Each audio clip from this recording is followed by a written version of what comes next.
Students, today we have our second exercise of sets, class 9th, Maharashtra State.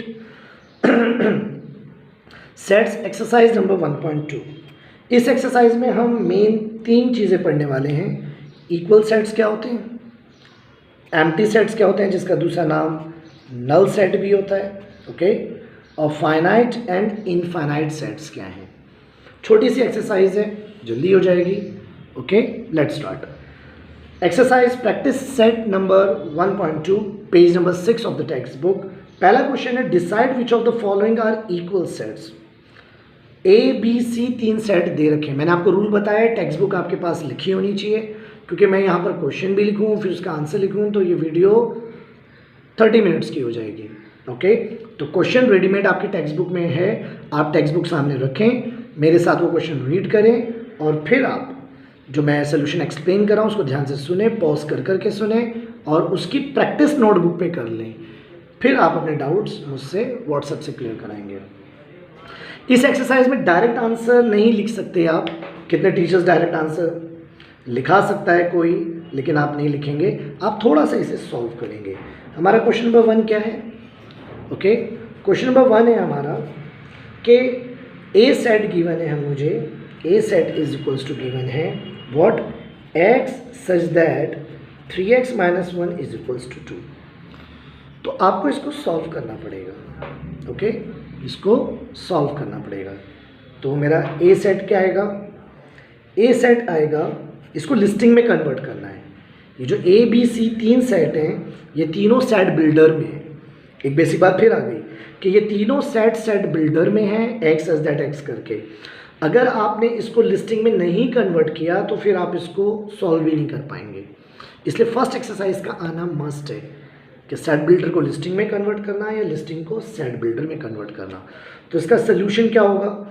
इसका solution होगा, इस x को नहीं लेते हैं, 3x - 1 इज इक्वल्स टू 2। तो 3x इज इक्वल्स टू 2 -1 उधर जाके +1। तो x इक्वल्स टू क्या आएगा? 2 + 1 3, और ये 3 आएगा नीचे, 3 3 कैंसिल, x का आंसर आया 1। तो a का आंसर क्या आया? सेट का, सेट a का आंसर आया 1। ओके, अब सेट b क्या गिवन है? सेट b में लिखा हुआ है वर्ड्स में, ये आप डायरेक्ट आंसर लिख सकते हैं, सॉल्व नहीं करना पड़ेगा। x is a natural number but is neither prime nor composite. x एक नेचुरल नंबर है, नेचुरल नंबर मतलब 1 से लेके इन्फिनिटी तक, लेकिन ना वो प्राइम है नॉर कंपोजिट।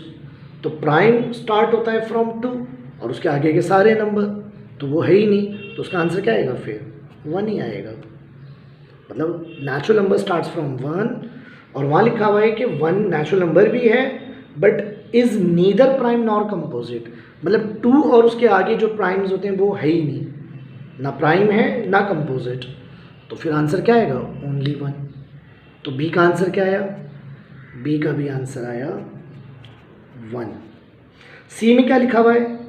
ये भी आप डायरेक्ट लिख सकते हैं। सी सेट क्या लिखा हुआ है? X such that x belongs to natural number, belongs to natural number less than 2। अब बताओ नेचुरल नंबर क्या होते हैं? मैं थोड़ा सा बताऊँ, अगर ऐसे 1 2 3 4 5 6 एंड सो ऑन, ये नेचुरल नंबर होते हैं। बट बिलो 2 कह रहे हैं, 2 से बिलो, तो ये 2 को हटा तो क्या बचा फाइनली? सिर्फ 1। तो सी का भी आंसर क्या आया? 1।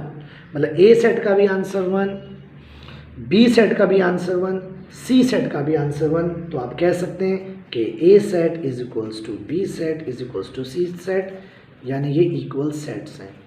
Okay, now question number 2, decide whether A and B are equal set. फिर इक्वल सेट का ही क्वेश्चन आ रहा है, तो और एक इक्वल सेट आ गया है, एक और आ रहा है, तो कर लेते हैं। छोटी एक्सरसाइज है, सारा भी कर लेंगे तो इतना टाइम नहीं जाएगा हमारा। क्या लिखा हुआ है? ए सेट इवन प्राइम नंबर। तो आपको इसको लिस्टिंग में लिखना है, मैं बार बार कह रहा हूँ, सेट बिल्डर हो या स्टेटमेंट इन वर्ड्स हो, उसको आपको लिस्टिंग बनाना है। आगे भी एक्सरसाइज में ऐसे क्वेश्चन आएंगे कि उसमें आपको पहले अपने गिवन क्वेश्चन को, सेट को लिस्टिंग फॉर्म में लिखना होगा। बट अगर लिस्टिंग ही फॉर्म नहीं आता तो आगे सारी एक्सरसाइज आपको समझ में ही नहीं आएगी। लिखा हुआ है इवन प्राइम नंबर, कल भी आया था। तो इवन प्राइम नंबर क्या होता है? ओनली 2। तो 2 is my A set. Okay, what is my B set? B set क्या है मेरा? इसे सॉल्व करना पड़ेगा. x such that 7x minus 1 is equals to 13. तो इसे आपको सॉल्व करना पड़ेगा. कैसे? 7x minus 1 is equals to 13. तो 7x इक्वल्स टू 13 माइनस 1 उधर जाके प्लस 1. ओके, तो 7x इक्वल्स टू 14. तो x इक्वल्स टू 14 अपॉन 7. तो x का आंसर क्या आया? 2. x का आंसर क्या आया? 2. तो ए सेट का भी मेरा आंसर आ रहा था, ए सेट का भी आंसर आया 2. ओके, और बी सेट का भी आंसर आया 2 सॉल्व करके. ए का डायरेक्ट आया, बी का सॉल्व करके. It means that set A B क्या है? इक्वल सेट्स हैं. ओके, तो ये फर्स्ट 2 क्वेश्चन थे आपके इक्वल सेट्स के बारे में. Sets are equal, equal sets का होना. आगे आपको एक क्वेश्चन आ रहा है. अब सेकंड टॉपिक एम्प्टी सेट पे. एम्प्टी सेट का दूसरा नाम नल सेट भी होता है और ये इसका सिंबल होता है नल सेट का. Okay, empty set, null set. Null set, empty set का मीनिंग बता दूं. इसका मीनिंग होता है जब सेट एग्जिस्ट नहीं करता हो, कुछ भी एग्जिस्ट नहीं करता हो. ओके, कुछ भी नहीं, उसका आंसर हो ही नहीं, एग्जिस्ट ही नहीं करता हो. जैसे यहाँ पहला क्वेश्चन क्या लिखा हुआ है? A such that A is a natural number smaller than 0.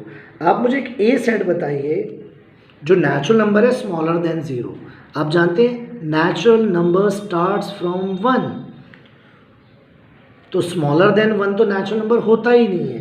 तो इट डज नॉट एग्जिस्ट, मतलब ये एम्प्टी सेट है. ए एम्प्टी सेट है आपका. ओके, ऐसे सी भी क्या लिखा हुआ है? सी में सी इज इक्वल्स टू लिखा हुआ है आपका एक्स सच दैट, ये थोड़ा कैलकुलेशन है इसलिए ले रहा हूँ, वरना एक से ही काफ़ी था, समझ जाएंगे आप. Belongs to natural number. तो इसे सॉल्व करो पहले आप. क्या आएगा? 5x minus 2 equals to 0. Okay, 5x equals to 2, x equals to 2/5. अब जो 2/5 है ये फ्रैक्शन है. ओके, ये अपॉन फॉर्म में है. तो अपॉन फॉर्म नेचुरल नंबर्स नहीं होता है. तो ये आपका आंसर, ये भी नल सेट आएगा. क्यों एम्प्टी आएगा? क्योंकि ये कह रहा है कि ये x जो है वो नेचुरल नंबर है और जो आंसर आ रहा है वो नेचुरल नंबर होता ही नहीं है. तो it does not exist, does not exist. तो जब एग्जिस्ट ही नहीं करता जो चीज़, वो नल सेट है. ओके, फॉर एग्जाम्पल मैं अपनी तरफ से एक बात कहूँ, ए और बी के बीच में कौन सा अल्फ़ाबेट आता है? इंग्लिश अल्फ़ाबेट कौन सा आता है ए और बी के बीच में? आप कहेंगे सर ए के बाद बी आता है. ए और बी के बीच में कोई भी अल्फ़ाबेट नहीं आता है. It means that it does not exist. ये नल सेट है, एम्प्टी सेट है. हमारा लास्ट क्वेश्चन है थर्ड टॉपिक, फाइनाइट और इनफाइनाइट सेट पर. ओके, फाइनाइट सेट क्या होते हैं, इनफाइनाइट सेट क्या होते हैं? एक सिंगलटन सेट भी होता है, उसे सिंगलटन या सिंगलटॉन सेट कहते हैं. वो सेट जिसके अंदर सिर्फ एक ही एलिमेंट हो, एक ही मेंबर हो. तो एक ही मेंबर वाले सेट को आप सिंगलटॉन सेट कहते हैं. बट सिंगलटॉन सेट पे एक्सरसाइज में शायद कोई सम है नहीं, फिर मैं आपको बता देता हूँ कि सिंगलटन सेट क्या होता है. सिंगलटन या सिंगलटॉन सेट का मतलब होता है एक ऐसा सेट जिसमें सिर्फ एक ही एलिमेंट हो. जैसे कि अगर मैं कहूँ फॉर एग्जांपल एक सेट है जिसमें मैं आपसे कहूँ इंग्लिश का वो अल्फ़ाबेट बताइए जो ए और सी के बीच में है. तो ए और सी के बीच में कौन है? बी. तो आंसर सिर्फ एक ही एलिमेंट है ना, मतलब एक ही प्लेस है ना. This is your singleton set. Got it? अगर मैं कहूँ इवन प्राइम नंबर बताइए, तो इवन प्राइम नंबर क्या होता है? इवन प्राइम नंबर सिर्फ 2, एक ही होता है. तो ये आपका कौन हुआ? सिंगलटॉन सेट. तो ये भी आपके काम में आ सकता है. ठीक है ना, सिंगलटॉन सेट भी एक टाइप होता है. क्वेश्चन नंबर 4 जो है फाइनाइट इनफिनिटी, ये मैंने एक्स्ट्रा बता दिया है. टेक्स्ट में सम दिख तो नहीं रहा है कोई. ओके, मे बी कहीं थ्योरी में हो या कहीं और हो तो ये काम आएगा. तो क्या जाता है, एक सिंगलटॉन सेट आप माइंड में रख सकते हैं. सिंगलटॉन सेट वो सेट जिसमें सिर्फ एक ही एलिमेंट, मतलब उसका आंसर एक ही है, दो नहीं है. ओके, फॉर एग्जाम्पल आपकी क्लास है, क्लास 9th में फॉर एग्जाम्पल मुकेश नाम का एक ही बच्चा है, मुकेश. तो ये सिंगलटॉन सेट है. और फॉर एग्जांपल अमर नाम के 3 बच्चे हैं, अमर कुमार है, अमर शर्मा है. ओके, तो इसका मतलब ये सिंगलटन नहीं है, क्योंकि एक नाम के दो लोग हैं, सिंगल नहीं है।